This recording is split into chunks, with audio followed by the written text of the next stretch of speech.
Hi mga ka-field trip! Papunta tayo ngayon ng Mines View. Yan, papasok na ako at mag-entrance ako ng halagang 10 piso lang. Yan, mga bulaklak na mga binibenta, souvenirs, loob. Sa labas, marami din tayo nadaanan kanina.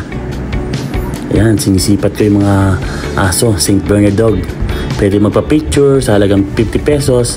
Pag naman group, 100 pesos. Mababait ang mga St. Bernard dog. At ayan mga ka-field trip magsusuot tayo ng ganitong damit ng pang-igorot.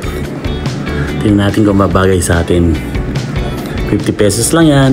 At lahat sila maasikaso. Ayan, binibisa na ako. Yun naayos ko. Ayun. Bagay kaya sa akin to. Tingnan natin mga ka-field trip Teka muna, lalakad muna ako. Maghahanap tayo ng magandang view. Ayan. Pink na pink ang kulay ng kabayo. Pwede ka magpa-picture dyan. Mura lang din. Ayan, bababa tayo dito. Pwede ka magrenta ng binocular, 50 pesos. Para mas lalo mo makita ang mga magagandang tanawin. Ayan Pabalik na ako. Mga ka-field trip, bagay ba sa akin itong mga suot kong ito? Comment naman kayo. Thank you. Love kayo ni Kuya Phil.